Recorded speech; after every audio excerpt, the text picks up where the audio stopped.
I moved away from, I stayed in the Callens area for my first 19 years.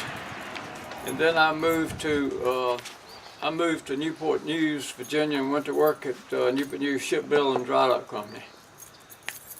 Went through served a 4-year apprenticeship there. This, about 200 acres of land here on both sides of Route 57, going that way and this way, had about right at 200 acres in it, and it supported 5 families at one time, believe it or not.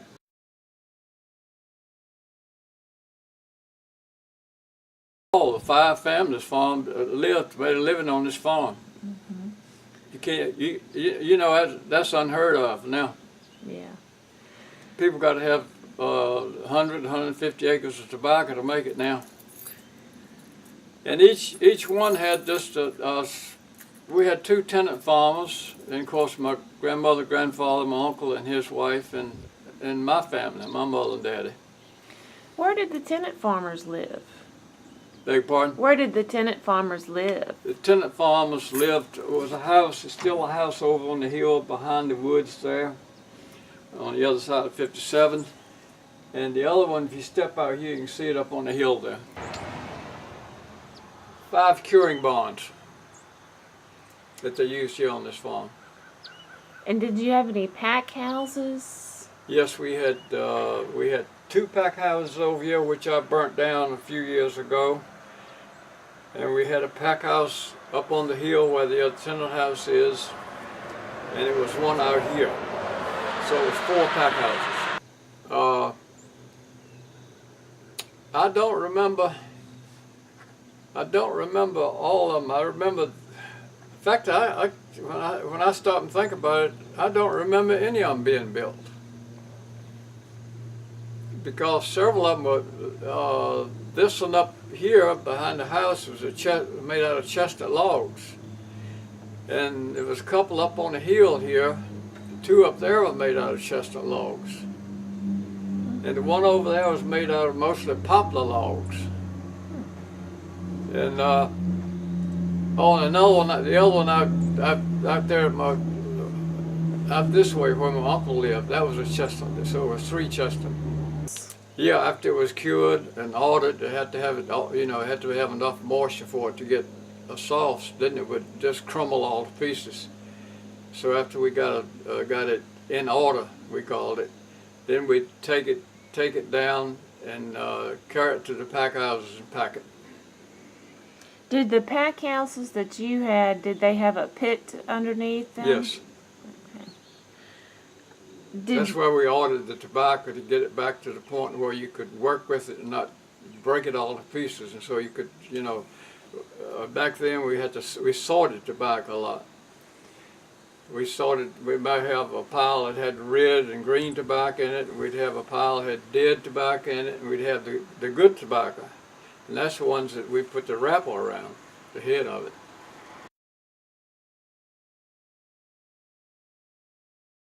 Always carried out of tobacco. Danville was known as the world's largest tobacco market at that time, whether it was or not, but anyway, that's what they said. And we always carried out tobacco to the warehouse in Danville to market it. Was it a specific one you always went to, or was it different ones? We usually would go to the same one. Mm-hmm. I know towards the end, used to go to Neil's warehouse mostly. And then you would take the tobacco inside, and then it would be sold, right? Yeah, you would. You'd load it on, you know, from a pack barn after you had all the tobacco, but had the wrappers on it. It used to be on sticks. We'd take it off the sticks then, load it on the truck, pack it on the truck.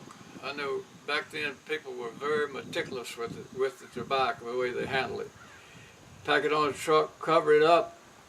And I remember my father used to pull it in this garage right. He used to put an old 36 Chevrolet pickup. He used to haul all the tobacco to town. And he would wrap it up good, put it on the shelf overnight, and get up about 4 o'clock in the morning and go to the market with it. And there they would unload it and pack it in the crates, tobacco baskets, and place it on the floor to be viewed by all the buyers and so forth, and that's where they bought it from. They put it in rows. I don't know whether you've seen that or not. I've seen pictures of it. Yeah, they placed it in rows, and and the buyers would come right down the rows. The auctioneer and the buyers would come right down the row. And they would start With selling. that chant, you know, with the auctioneer chant. And people were hollering all the time and all this. They knew who was doing what, but I never did. It sounded like a bunch of people. It was all mixed up to me.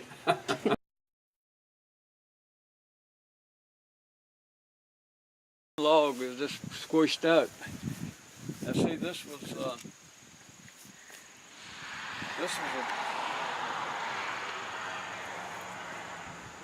was poplar.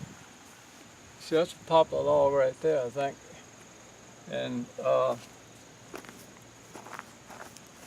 see, these, unfortunately, these were pine.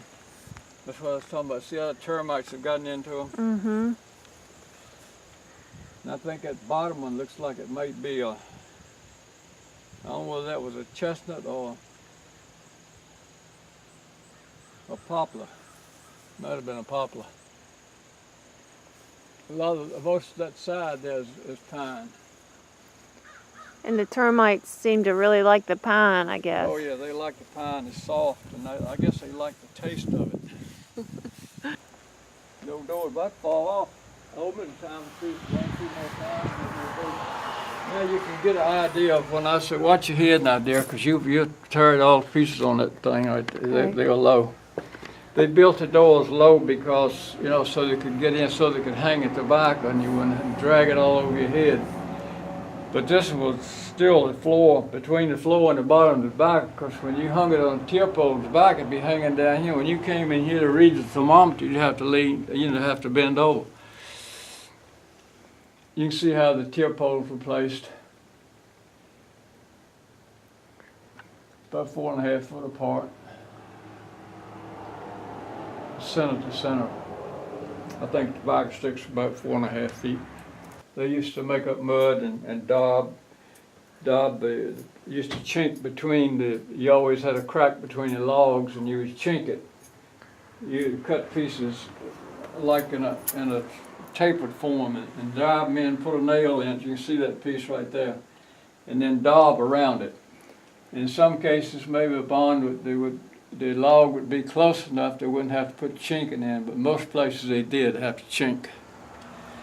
Where did they get the mud to daub it from? Just somewhere nearby? Just somewhere close. We just go out there and dig a hole and, you know, work up some dirt and pour some water in it and do it. Mix it up with usually with a hoe, like you'd mix cement with a hoe. And this looks like one of the old thermometers is still here from... Yeah. Mm-hmm. Yeah, that was the thermometer that we used to use in this barn here. Like this looks gotten pretty crummy. You can't read all, but it still reads. Yeah. And these logs, it looks like they're all hand hewed. Yeah, they were hand hewed, right. But to make it look better on the side that showed you could see, especially on the outside, and usually they hewed it on the inside too. See, they go chop, chop, chop, chop, and just keep going. It was an art to doing that. Just like it was an art to raising a barn when they had to block out and make each adjacent log, cut it on the corner when you blocked it out so it would fit the next log.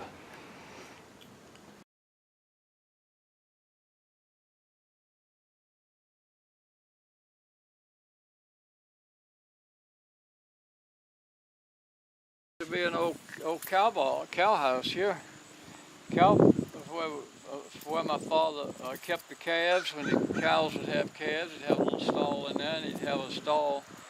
He had a couple of stalls that we used to keep the cows in. I think it's about 2 or 3 there. And we'd milk the cows there. But most of the time, that first one right there it used to be mother's wash house. There's an old wash pot in there that's built for the fire pit underneath it. And the middle one was smokehouse, where we kept our meat, and cured our meat. That's where we smoked it and all that. And the next section, third door was a wood house. That's where we kept our wood that we burnt in the old cook stove. We used to have a home comfort wood cook stove that my mother cooked on all the time, back before we had electricity. And we kept it quite a few years after we got electricity. I see you can see the fingerprints. It was daubed in, that's what we call it, in. A lot of finger marks there, isn't it? Yes. So these were probably from you and your... My father mostly.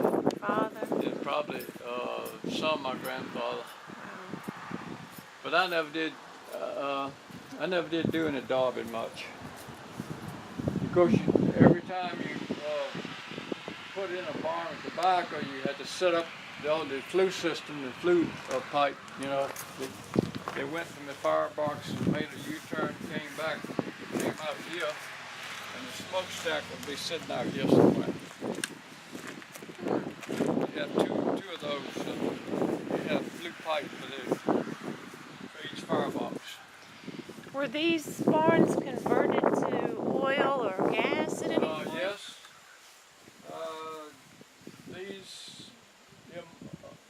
This one and that one and the one out here. And I think both of them up on the hill were converted to oil. That's before we had propane to run the barns with, or to cure with.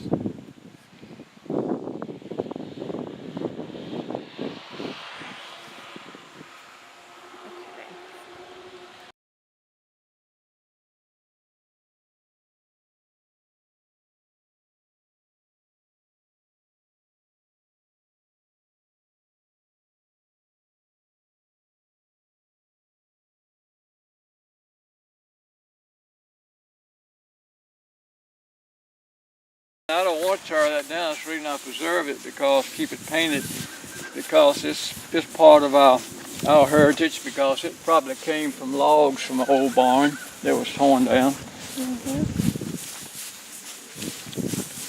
Yeah, it looks like it's in really good shape, both of these.